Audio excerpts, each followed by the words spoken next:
Hello friends, welcome back to our channel SJ Gupta. दोस्तों, आज के वीडियो में हम जानने वाले हैं कि कब एक जीएसटी ऑफिसर आपने जो अपना इनपुट क्रेडिट दिखाया है अपने जीएसटी क्रेडिट लेजर में, उसे डिसअलाउ कर सकता है। वैसे तो सीजीएसटी रूल्स और में दिया हुआ है कुछ कंडीशंस जो आपको फुलफिल करनी है जीएसटी क्रेडिट लेते वक्त, लेकिन उसके अलावा काफ़ी बार ऐसा होता है कि वो कंडीशंस फुलफिल हो रही हैं, बट स्टिल आपके ऑफिसर्स आपका क्रेडिट डिसअलाउ कर देते हैं at the time of assessment या फिर रिफंड ग्रांट करते वक्त। वो कहते हैं कि आपको ये क्रेडिट नहीं मिलेगा।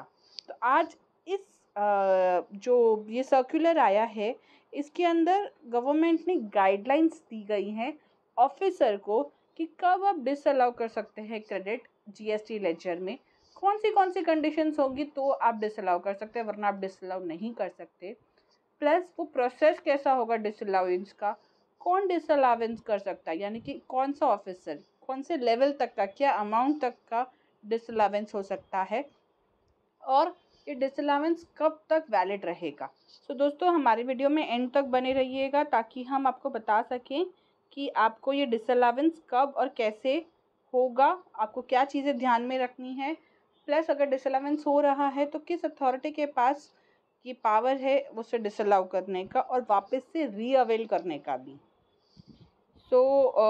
इस इस सर्कुलर के थ्रू उन्होंने एक न्यू रूल लाया है, रूल 86A, जिसमें उन्होंने कंडीशंस डाली हैं कि कौन से ऑफिसर डिसअलाउ कर सकता है और क्या कंडीशंस हैं।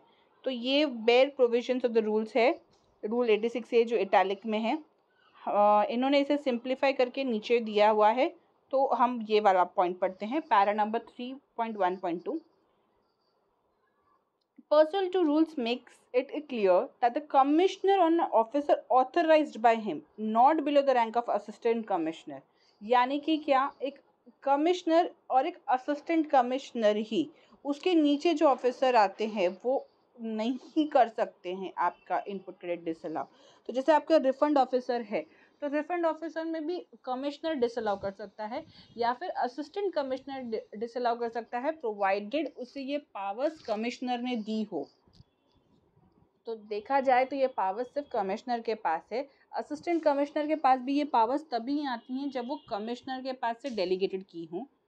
Second, they must have reason to believe कि जो क्रेडिट हमने लिया है क्रेडिट लेजर में, वो या तो इनएलिजिबल है और या फिर फ्रॉडुलेंटली लिया है, तभी वो इसे डिसअलाउ कर सकते हैं।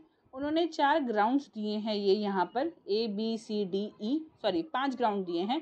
अगर एक 5 ग्राउंड्स के अंदर से, यानी कि ये 5 जो भी कंडीशंस है, इसमें से कोई एक कंडीशंस में भी आप फॉल हो रहे हो, तो उनके पास रीज़न है ये बिलीव करने का कि ये जो क्रेडिट आपने लिया है वो इनएलिजिबल है या फिर फ्रॉडुलेंटली लिया है, और उसे डिसअलाउ करके वापस रिवर्स करने का। तो चलिए देखते हैं कि वो क्या कंडीशंस है।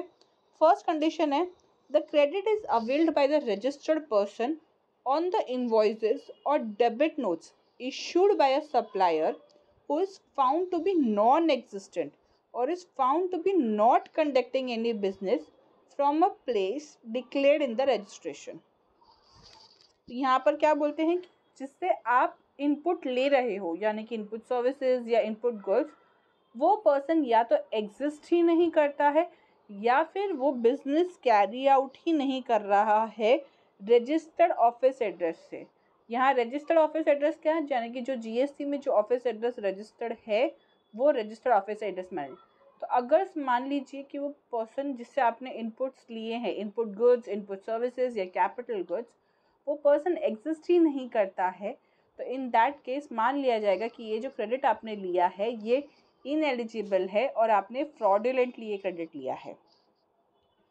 सेकेंड कंडीशन क्या है, the credit is availed by a registered person on invoices और debit notes without actually receiving the goods और सर्विसेज और बोथ। ये थोड़ा डिफ़िकल्ट पॉइंट है जो डिपार्टमेंट और आपके लिए भी डिफ़िकल्ट होगा प्रूव करने के लिए। यहाँ पर क्या दिया गया है कि आपने सारी कंडीशन फुलफिल कर ली, इनवॉइस भी मिल गया है, सामने वाला एग्जिस्ट भी करता है, सामने वाले रिटर्न भी फाइल किया है, बट इन एक्चुअल में आपके पास वो गुड्स या सर्विसेज जिसके बेसिस पे इनपुट लिया गया है वो आया ही नहीं है। गुड्स के केस में फिर भी क्लियर रहता है क्योंकि गुड्स में आप फिजिकल मूवमेंट ट्रैक कर सकते हैं, बट सर्विसेज के केस में डिफ़िकल्ट होगा ये प्रूव करना कि सर्विसेज आपको मिली हैं या नहीं मिली हैं। थर्ड पॉइंट ये है, the credit is availed by the registered person और इनवॉइसेस और debit notes the tax in respect of which has not been paid to the government. यानी कि क्या आप जिसका इनपुट क्रेडिट ले रहे हैं उस इनपुट क्रेडिट का जो टैक्स है वो गवर्नमेंट को पे नहीं हुआ है, यानी कि आपके वेंडर ने वो टैक्स गवर्नमेंट को नहीं पे किया है। पॉइंट ये है, the registered person claiming the credit is found to be non-existent or is found not to be conducting any business from the place declared in the registration। अभी ये जो फर्स्ट पॉइंट था उसमें था कि आपका वेंडर एग्जिस्ट नहीं करता है। आपका जो ये फोर्थ पॉइंट है उसमें लिखा है कि कस्टमर यानी कि आप खुद जिसका रिवर्सल हो रहा है वो एग्जिस्ट ही नहीं करता है, या फिर वो बिजनेस रजिस्टर्ड ऑफिस एड्रेस से नहीं कैरी आउट कर रहा है। तो यहाँ पर इम्पॉर्टेंट है कि जब भी आप कोई बिजनेस कैरी आउट करें आप उसको प्लीज़ शो कीजिए अपने जीएसटी सर्टिफिकेट के अंदर। अगर आपने अब तक शो नहीं किया तो आप उसे अमेंड कीजिए तुरंत, या तो एज आपका प्रिंसिपल प्लेस ऑफ बिजनेस या फिर additional place of business show कीजिए ताकि आप उसका क्रेडिट ले सके, क्योंकि यहाँ पर क्लियरली लिखा है कि आपको बिजनेस कैरी आउट करना है from the place declared in the registration. Declared in the registration मतलब क्या, या तो आपकी वो प्राइमरी प्लेस ऑफ बिजनेस होने चाहिए या फिर एडिशनल प्लेस ऑफ बिजनेस होना चाहिए। प्राइमरी जब मैं कह रही हूँ तो इसका मतलब है principal place of business, principal place of business होना चाहिए या एडिशनल। काफ़ी ऐसे लोग हमने केसेस देखे हैं जहाँ पर आपने अपना एड्रेस चेंज कर लिया है, यानी कि अपने बिजनेस प्रेमाइसेस चेंज हो चुके हैं, लेकिन जीएसटी सर्टिफिकेट में अभी भी आपका पुराना एड्रेस दिख रहा है, या फिर आपका जीएसटी सर्टिफिकेट में रजिस्टर्ड ऑफिस एड्रेस आपका मेन ऑफिस है लेकिन आप एडिशनली बिजनेस और कहीं से भी कैरी आउट कर रहे हैं। So in that case I would suggest कि आप वो एडिशनल प्लेस ऑफ बिजनेस भी अपने जीएसटी सर्टिफिकेट में शो कीजिए ताकि वो अमेंडमेंट हो सके। फिफ्थ कंडीशन ये है, the credit is availed by the registered person without having any invoice और डेबिट नोट और any other valid document for it.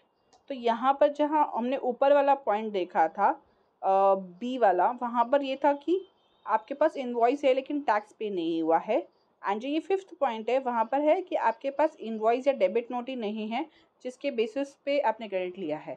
काफ़ी सारे ऐसे केसेस होते हैं जहाँ पर हम 2A में से क्रेडिट देखकर ले लेते हैं, बट इट इज़ इम्पॉर्टेंट कि आप बैकएंड पे अपना उसका इनवॉइस या डेबिट नोट या डॉक्यूमेंट जिसके बेसिस पे आप ये क्रेडिट ले रहे हैं वो बैकएंड पे रखें, क्योंकि मान लीजिए अगर ऑडिट या असेसमेंट हुआ और ऑफिसर ने आपसे जो क्रेडिट लिया है उसका इनवॉइस मांगा, अगर आप इनवॉइस नहीं दे पाते हैं तो ये कंडीशन फुलफिल नहीं हो रही है, इसके चलते आपका वो क्रेडिट डिसअलाउ हो सकता है, यानी कि वो क्रेडिट रिवर्स हो सकता है आपके बुक्स में और आपके जीएसटी क्रेडिट लेजर में। अब यहाँ ये बोला गया है कि जो ये क्रेडिट डिसअलावेंस है, अलावेंस और डिसअलावेंस, ये एक काफ़ी सब्जेक्टिव टर्म है। तो यहाँ पर ऑफिसर्स से रिक्वेस्ट किया गया है कि आप प्लीज़ इसे केयरफुली देखिए और सिर्फ प्राइमा फेसी व्यू से मत बनाइए। आपको रीजंस होने चाहिए ये बिलीव करने के लिए कि ये पांचों कंडीशन में से कोई एक कंडीशन फुलफिल हो रही है जिसके बेसिस पे आप ये क्रेडिट डिसअलाउ कर रहे हो। आप जब ये क्रेडिट डिसअलाउ कर रहे हो तो आपको वो रीजंस स्पेसिफाई करने पड़ेंगे अपने ऑर्डर में। यहाँ उन्होंने एक टेबल भी दी है जहाँ पर उन्होंने बताया कि कौन सा ऑफिसर कितना क्रेडिट डिसअलाउ कर सकता है। तो यहाँ पर ये देखिए, फर्स्ट जो कॉलम है that is total amount of ineligible और fraudulently availed input tax credit. If it's not exceeding 1 crore तो डेप्यूटी कमिश्नर और असिस्टेंट कमिश्नर कर सकते हैं। अगर 1 करोड़ से 5 करोड़ के बीच में है तो एडिशनल कमिश्नर और joint commissioner, and above 5 crore है तो सिर्फ प्रिंसिपल कमिश्नर और कमिश्नर के पास ही ये अथॉरिटी है। उसके अलावा ये अथॉरिटी कोई और एक्सरसाइज नहीं कर सकता है। डीजीसीआई के पास भी सिमिलर अथॉरिटी है। मान लीजिए ऑडिट कंडक्ट होता है डिपार्टमेंट के थ्रू और ये चीज़ें आइडेंटिफाई होती हैं, तो इन दैट केस वो ऑडिट ऑफिसर की रिस्पॉन्सिबिलिटी बनती है कि वो कंसर्न प्रिंसिपल कमिश्नर या फिर एडिशनल कमिश्नर या जॉइंट कमिश्नर या डेप्यूटी कमिश्नर को इन्फॉर्म करे, एंड देन वो रिस्पेक्टिव अथॉरिटी आपका ये क्रेडिट डिसअलाउ करेंगे। इसके अलावा यहाँ पर ये भी दिया, प्रोसीजर भी दिया है कि किस तरीके से ये फॉलो करना है। यहाँ पर इम्पॉर्टेंट है जहाँ पर उन्होंने बोला है कि टाइम पीरियड, कब तक ये रेस्ट्रिक्शन इम्पोज होगा, यानी कि जो ये रेस्ट्रिक्शन दिया है क्रेडिट अवेलमेंट का वो कब तक रहेगा। तो इसमें क्लियरली दिया है कि ये क्रेडिट रेस्ट्रिक्शन सिर्फ 1 साल तक रहेगा।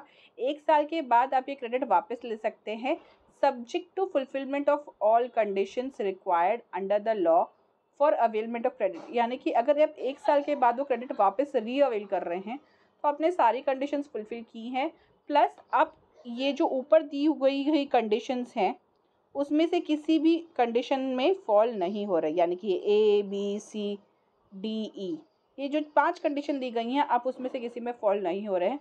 तो 1 साल, यानी कि आज सपोज आपका रिवर्सल हुआ है तो आज से लेके 1 साल बाद आप वो क्रेडिट री अवेल कर सकते हो, सब्जेक्ट टू आप ये कोई भी कंडीशन में फॉल नहीं हो रहे हैं and general condition for availment of credit is fulfilled. So I hope दोस्तों आपको ये वीडियो काम आए।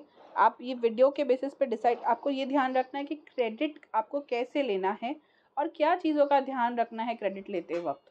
सो जनरली इनवॉइसेस आ रहे हैं कि नहीं, आप सिर्फ 2A के बेसिस पे क्रेडिट मत लीजिए, इनवॉइसेस भी ध्यान दीजिए कि आपके पास इनवॉइसेस की रिकॉर्ड्स हो, क्योंकि ऑडिट जो होगा वो बेसिकली 4 से 5 साल बाद होगा। इन दैट केस उस वक्त क्रेडिट के इनवॉइसेस अरेंज करना एक डिफ़िकल्ट टास्क होगा। तो अभी से ही आप इनवॉइसेस अरेंज कर ले जाइए। इंश्योर कीजिए कि अगर गुड्स आपके पास आ रहे हैं तो आपके पास कोई ट्रैकिंग सिस्टम हो ये प्रूव करने के लिए कि हाँ गुड्स आपके पास आ चुके हैं। सर्विसेज के केस में भी सेम वे, अगर आप डॉक्यूमेंट्री प्रूफ कुछ रख सके कि services is provided to you, plus अगर सामने वाला टैक्स पे कर रहा है कि नहीं, आप ये चीज़ भी चेक कर सकते हैं time to time through the general portal कि सामने वाले ने रिटर्न फाइल की है कि नहीं।